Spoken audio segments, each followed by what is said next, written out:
E aí pessoal, tudo bem com vocês?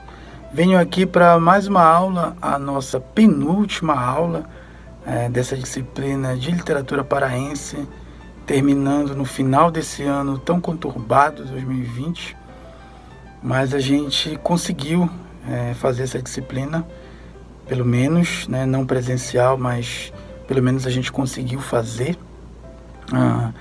Essa, como eu disse, é a nossa penúltima aula. Amanhã tem a saideira e depois a gente vai fazer o nosso sarau virtual no dia seguinte.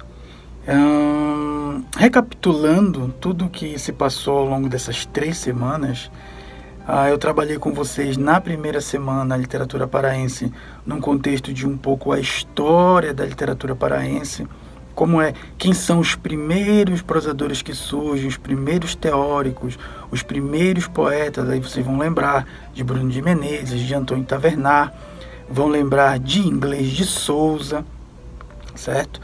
E falei um pouco sobre a situação em Belém, a situação política e econômica, a Belle Époque, o período áureo da borracha. Falei um pouco sobre o final do século XIX, a virada para o século XX, sobre quando a borracha perdeu o valor e Belém, que tinha enriquecido tanto estruturalmente a sua elite e a sua infraestrutura, enriquecido e agregado tanta cultura no que concerne à pintura, no que concerne à literatura, no que concerne à arquitetura. Belém, que tinha crescido tanto nesse sentido e era tão rica e burguesa, viu como se apagassem a luz no meio da festa quando a borracha perdeu o valor. Então começou aí, a partir da década de 1920, um declínio, um salto vertiginoso no abismo, e a cidade começou então a ter suas crises sociais da pobreza, Então a cidade começou a crescer, e aí nesse contexto surge o Vândalo do Apocalipse, o Bruno de Menezes e a Academia do Peixe Frito. Então contei toda essa história. Depois fui falar de Dalcídio Jurandir, o grande prosador paraense do século XX, e fiz uma conexão entre Dalcídio e Edir Augusto, autor de Psica, autor de Os Éguas, o autor de Bel Réu. Fiz uma conexão entre os dois, também conectando com Inglês de Souza, principalmente aquele conto, a quadrilha do Jacopatacho do Inglês de Souza, lá do comecinho do século XX, e o livro Psica, de Edir Augusto, falando dos piratas 100 e poucos anos antes e agora, e atualmente, da atualidade desse tema. Falei da linguagem, tanto de Dalcídio quanto de Inglês de Souza.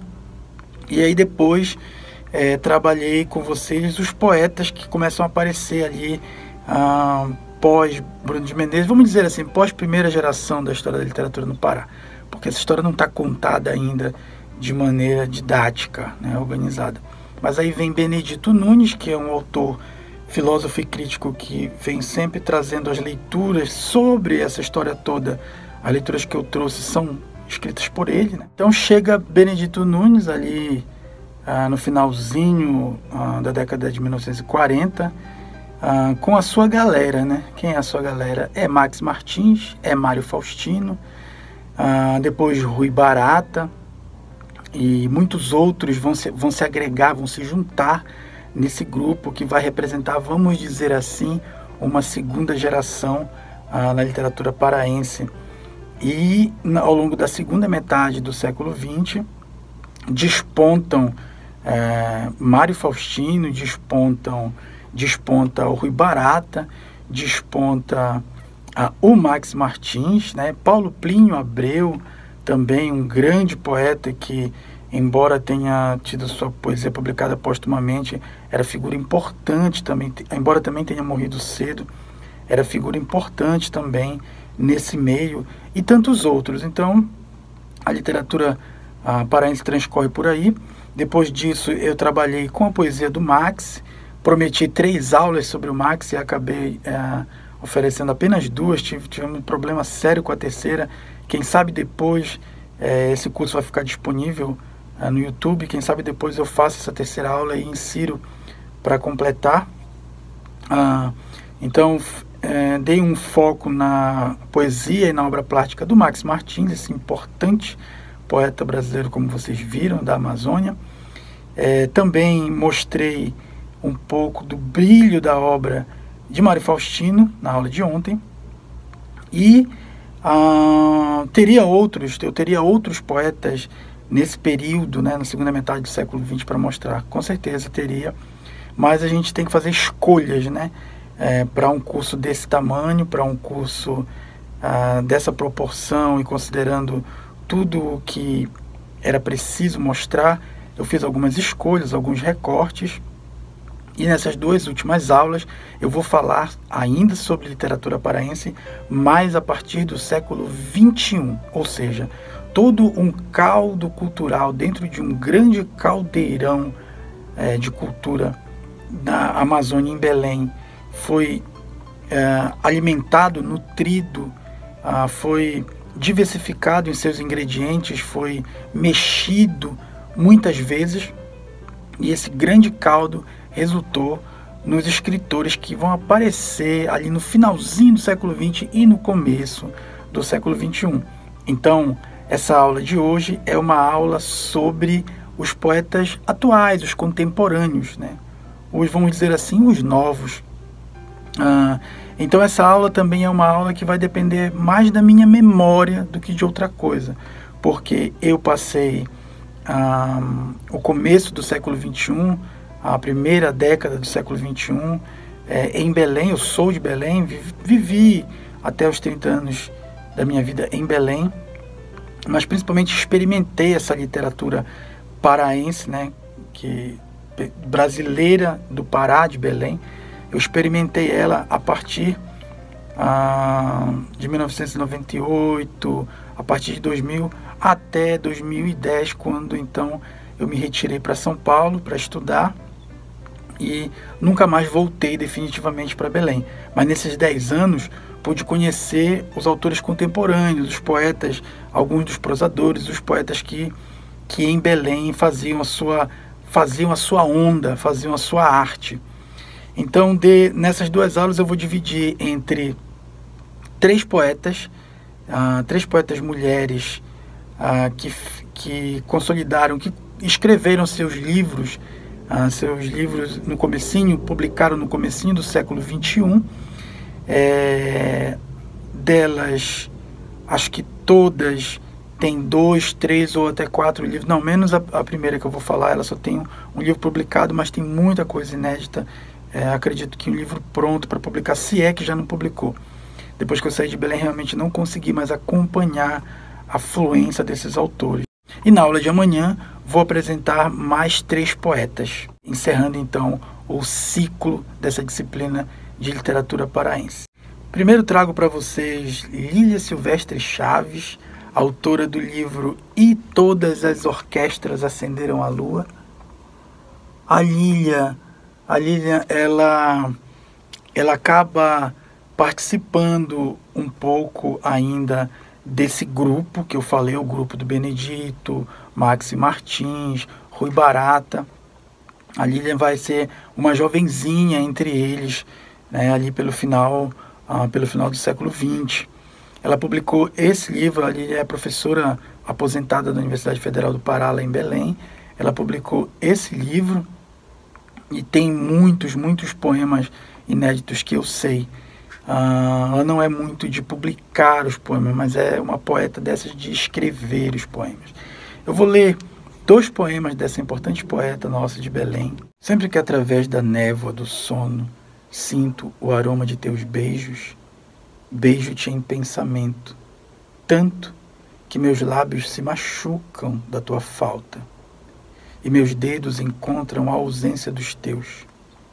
Sempre que nessa hora feita de abandono aspiro o segredo dos desejos, eu sorvo o teu alento, tanto que meus olhos se alimentam da lembrança e minha alma esquece a essência do adeus.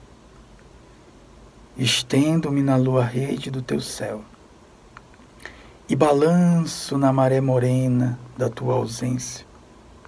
Desfaço-me em espumas na praia do teu corpo vivo em ondas o infinito que me traga, e no debrum da areia uma rósea concha aberta espera o refluir da vaga. Esse foi o lirismo encantador de Lília Silvestre Chaves, e agora apresento a vocês a poeta Rosângela Darwish, autora do livro Há Horas. Esse livro é resultado do trabalho dela de 30 anos organizando, escrevendo, corrigindo, reescrevendo, selecionando, colhendo as flores do jardim próprio. Esse livro reúne 30 anos de poesia da Rosângela, é o livro mais recente dela, bem recente. Antes desse ela publicou mais de 2. Rosângela também é uma autora que chegou a conviver com o Max Martins, com Age de Carvalho, outro poeta importante da nossa literatura, que merecia também uma aula sobre a obra dele e a vida. A Rosângela chegou a participar um pouco com o Max, um pouco mais com o Age de Carvalho, e com esse grupo, né, ali no finalzinho do século XX.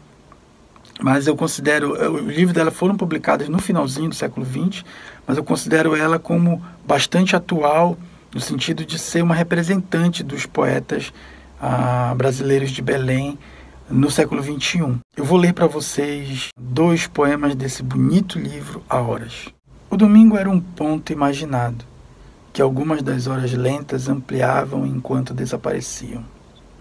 Eu me sentia densa e fria, como homens e estrelas quando mortos, ou como se diz dos dias quando escuros, e como não se espera que aconteça quando se estava atento e se tomou cuidado. Eu tocaria o que está distante se alguma coisa se movimentasse, e estava amando a vida, a sorte, o amplo, o desapego e os mínimos detalhes. A lua não é apenas um corpo tendendo ao círculo, ela é linda. Você não é tão previsível quanto linda, e oscila entre alegre e triste.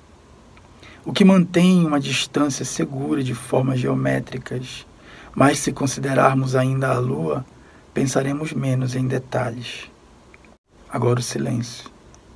Ele não é perfeito, não é completo, não é compartilhado. Este é o silêncio individual das garças, da cor vermelha.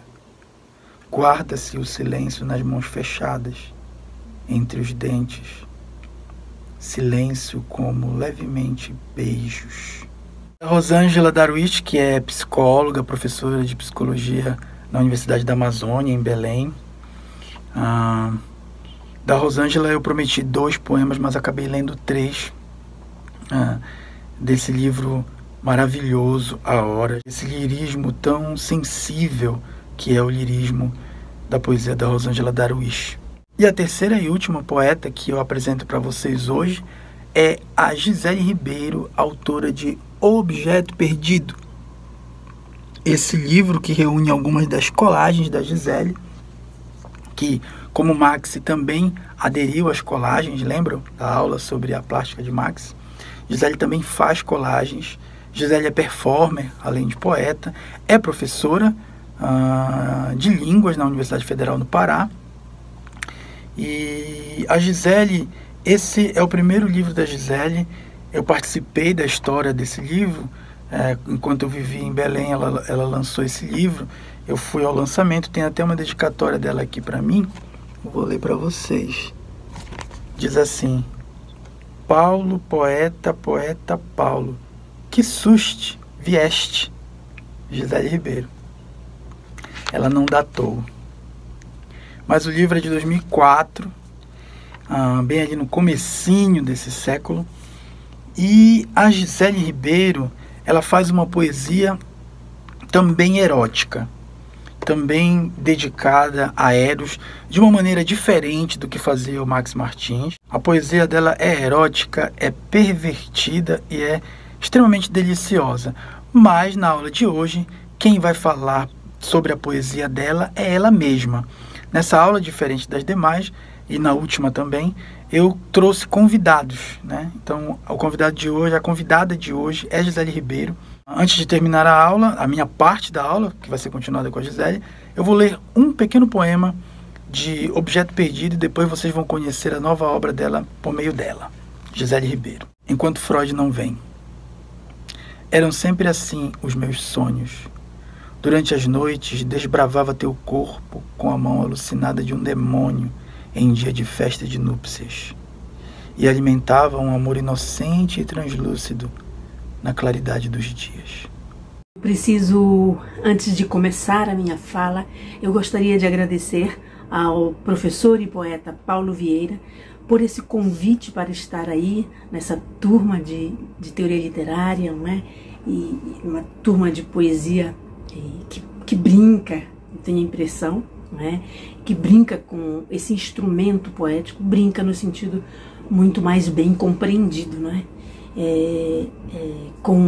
Que joga, não é? Com a palavra e faz dela um trabalho interessante e poético, de teoria, né, e poético. O convite do professor Paulo para que eu viesse aqui lhes falar muito me agrada, porque falar com quem estuda a poética produzida na Amazônia deve ser, né, uma possibilidade de entendimento desse espaço geográfico nosso, muito mais vivo e pulsante. Para iniciar a fala sobre isso, né, sobre literatura produzida na Amazônia, eu prefiro muito mais dizer que sou da Amazônia e produzo literatura, né, na Amazônia. Não me agrada muito dizer poesia da Amazônia, porque todos nós sabemos que a literatura é libertária. Ela não se permite estar presa, não em uma pessoa, não em um espaço geográfico. Ela é muito maior que isso, né? Então, fico muito mais acomodada quando digo que sou uma mulher que escreve poesia na Amazônia, nascida e criada, a poeta nascida e criada na Amazônia, não é? Até porque dentro de mim, eu costumo dizer, na minha rede social está escrito assim: eu sou eu e boi não lambe, não é? E eu ouço muito a voz do Foucault quando eu penso em um eu, não é? No estado de poesia. Poesia não cabe um eu, poesia cabe um eus. Então, o filósofo, para mim, foi muito bem recebido quando anuncia no livro o que é um autor. Ele anuncia que existe um eus. Então é nessa perspectiva que eu entendo a minha escrita. Porque eu falo, por exemplo, de uma poética que traz a marca da voz da mulher. Em nome disso, o livro Escola para Mulheres Safo, uma publicação feita pela editora Folheando, agora recentemente saiu aqui, o lançamento aqui em Belém, e o livro já está circulando, já chegou até Portugal, né, e tem sido recebido com muito entusiasmo pelos leitores. Isso agrada a mim, mas particularmente acho que agrada mesmo o livro. O livro foi feito para isso, né? Para sair desse espaço que é meu e vencer os mapas, né? Alcançar outros e tantos mundos. Por conta disso, eu fico muito mais acomodada em dizer que a minha escrita é uma escrita produzida na Amazônia e não da Amazônia. Até porque, como eu ia dizendo a vocês, dentro de mim tem uma voz muito maior. Quero dizer, tem uma voz repartida em várias outras vozes. Tem a minha voz, mas tem a voz de tantas outras mulheres, as que foram, sobretudo, silenciadas por décadas e décadas. E esse livro, Escola para Mulheres Safo, vem falar por essas vozes. Então não é a voz daqui, mas é a voz que alcança a escuta de um mundo maior, né? Claro que tem vozes daqui da Amazônia também, mas não só necessariamente nesse campo, né? Não é unicamente da Amazônia, mas é uma produção na Amazônia, que acontece na Amazônia. É um livro que tem o nome Escola para Mulheres Safo, Safo com letra minúscula, proposital, né, pensado, tramado, né, no grande jogo que a poesia faz, não é? Mas que ao mesmo tempo alcança a poeta grega Safo de Lesbos, não querendo se prender a ela, mas rendendo homenagem a ela, que era uma das professoras, né, dessas mulheres todas que habitam as leitoras. E por falar no livro Escola para Mulheres Safo, vou mostrar a vocês 2 poemas.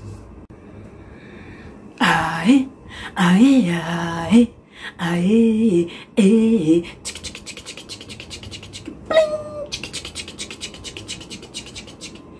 eu tenho uma máquina de escrever voadora.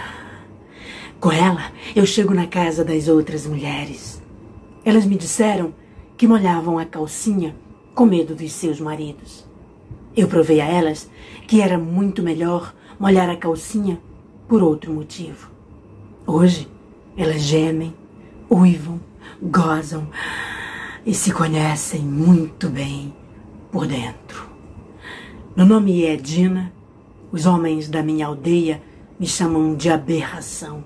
Dizem que eu tenho um sol no umbigo, só porque eu sou eu e boi não lambe.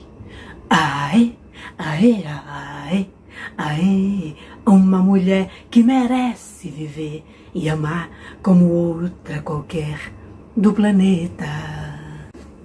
Linda como neném, que sexo tem, que sexo tem, libertina, libertina, gritam os homens da aldeia da Dina.